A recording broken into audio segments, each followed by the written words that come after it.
사랑하는 성도님들 안녕하세요. 이제 시편 쓰기가 시작이 되었는데 여러분들 잘 진행이 되고 계십니까?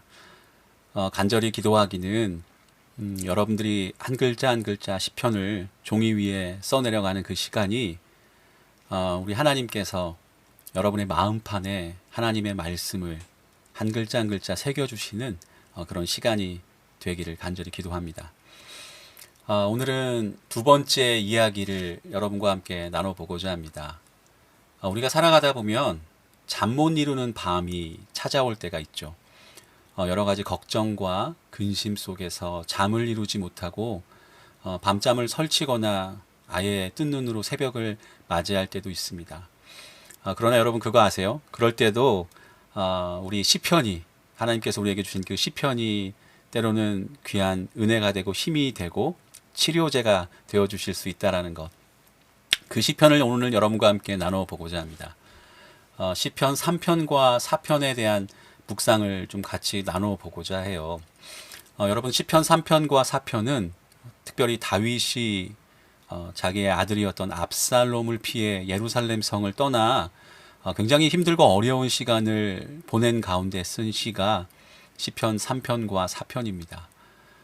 다윗의 마음이 어떠했을까요, 여러분? 아들의 반란 그리고 왕궁을 떠나서 이제 또다시 도망자 또 피난의 생활을 해야 하는 다윗의 마음은 참 힘들었고 그야말로 밤잠을 이룰 수 없는 그런 시간을 다윗은 보냈을 거라는 생각이 들죠. 자, 그래서 우리가 보는 이 시편 말씀을 보면 그의 마음이 느껴지는 그런 구절들이 있습니다. 시편 3편 1절에 이렇게 말씀을 해요. 여호와여 나의 대적이 어찌 그리 많은지요.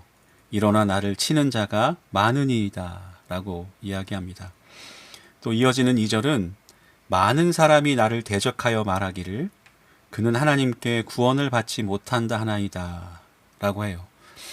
1절의 그 표현 나의 대적이 어찌 그리 많은지요. 일어나 나를 치는 죄가 많다라고 하는 그 표현은 이제 6절 말씀에 천만인이 나를 둘러친 것 같다라고 하는 그런 표현과도 우리가 같이 생각해 보면서 그 마음이 얼마나 힘들고 외로웠는지를 생각해 볼 수가 있고 또 그의 마음뿐만 아니라 그 주변의 사람들의 이야기들을 통해서도 상처받고 더 힘든 가운데 잠을 이루지 못하는 그런 다윗의 모습이었을지 않을까라는 생각을 하게 됩니다.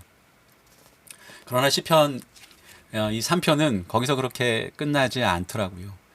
이 시편 3편을 보면 5절에서 이렇게 고백을 하죠. 내가 누워 자고 깨었으니 라고 하면서 다윗이 잠 못 이룰 수밖에 없을 것 같은 그 상황 속에서도 잠을 이루고 그리고 아침에 또 누워 자고 깨어 있을 수 있는 다윗이 되었다라는 것을 말씀 속에서 볼 수 있습니다. 어떻게 그럴 수가 있을까요? 다윗은 한마디로 이렇게 표현을 해주고 있습니다. 여호와께서 나를 붙드심이로다 라고 표현을 해주고 있습니다. 다윗 그렇게 힘들고 어려운 상황이었지만 그가 누워 자고 깰 수 있었던 그 이유는 하나님께서 붙들고 계시다라는 사실을 잊지 않았기 때문이죠. 그것을 믿었기 때문입니다. 그래서 천만인이 나를 둘러쳐 있다 할지라도 나는 두려워하지 않으리로다 라고까지 이 선포와 같은 고백을 하는 모습을 볼 수가 있습니다. 여러분 우리가 잠이 오지 않을 때 하는 행동이 있죠. 여러분 어떤 행동을 하십니까? 그런 표현들 많이 나오잖아요. 양을 세는 것. 그래서 양 한 마리, 양 두 마리 이렇게 양을 세면서 잠이 오지 않을 때 잠이 들려고 애를 쓰는데 여러분 우리는 그러지 않았으면 좋겠어요. 양을 세는 것이 아니라 목자와 이야기하는 여러분 되시기를 축복합니다. 어떤 목자입니까? 우리가 또 앞으로 쓰게 될 시편 23편에 여호와는 나의 목자시니라고 하는 우리의 목자 되신 하나님을 기억하고 그리고 그 주님과 대화하는 그런 시간이 우리로 하여금 깊은 그리고 편안한 잠을 들게 하는 약이 될 줄 믿습니다. 자, 그리고 이제 시편 4편으로 또 같이 한번 넘어가 봤으면 좋겠어요. 이 3편과 4편을 묶어서 우리가 같이 봤으면 좋겠는데 이 사편의 모습에서도 잠들 수 있는 모습이 나옵니다. 잠이 드는 모습이 나와요. 8절 말씀에 내가 평안히 눕고 자기도 하리니 라고 고백하는 다윗의 모습을 보면서 이 시편 3편과 4편이 잠을 이루지 못하는 밤에 또 우리가 읽을 수 있고 또 읽으면서 또 다시 깊은 잠에 들어갈 수 있는 하나님께서 주신 말씀이라고 생각이 듭니다. 이 4편의 말씀을 보면 역시 다윗의 상황, 정말 어렵고 힘든 상황이지만 그가 어떻게 했는지를 보여줘요. 한마디로 양을 세는 것이 아니라 목자와 이야기한 다윗, 어떻게 했을까요? 무엇보다 먼저 그는 목자 대신 하나님께 도움을 구했다, 기도했다라는 것을 볼 수가 있습니다. 4편의 1절 말씀, 내 의의 하나님이여 내가 부를 때 응답하소서 라고 하고, 또 곤란 중에 나를 너그럽게 하셨사오니 내게 은혜를 베푸사 나의 기도를 들으소서 라고 기도하는 다윗의 모습이 나옵니다. 또 3절에도 이런 말씀이 있어요. 내가 그를 부를 때에 여호와께서 들으시리로다. 다윗은 하나님께 도움을 구했습니다. 우리가 여러 가지 일로 잠 못 이루는 밤을 맞이할 때 무작정 잠이 들기를 애쓰기보다도 그 시간에 우리 목자 되신 주님께 기도하는 시간을 가져보면 어떨까요?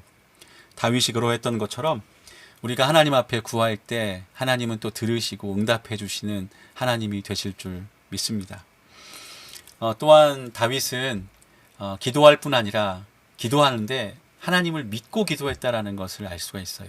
그의 믿음, 그 믿음은 하나님을 의지했다라는 표현으로 나오는데 5절 말씀이 이렇게 얘기하죠. 의의 제사를 드리고 여호와를 의지할지어다.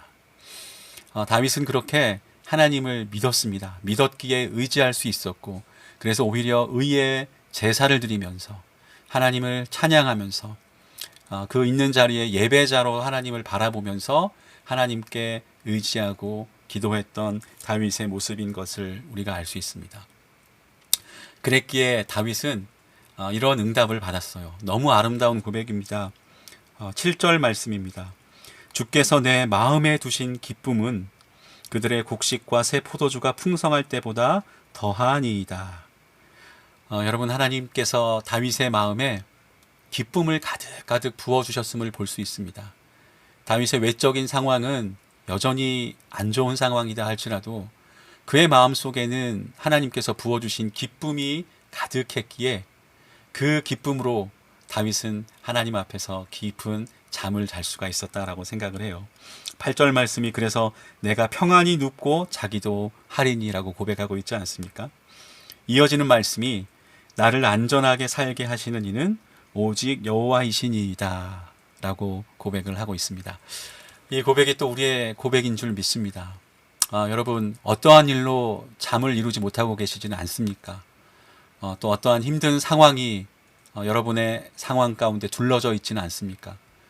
또 코로나19로 또 마음이 어렵고 불편하고 힘든 상황 가운데 있는 우리이지만 그럼에도 주님께서 우리 마음속 깊이 부어주시는, 넘치도록 부어주시는 그 기쁨이 우리 가운데 있음을 믿으시기를 축복하고, 그 외적인 것을 보는 것이 아니라 내 마음에 두신 기쁨에 집중하고 그 기쁨이 충만한 하루하루를 살아갈 수 있는 저와 여러분 되시길 축복합니다.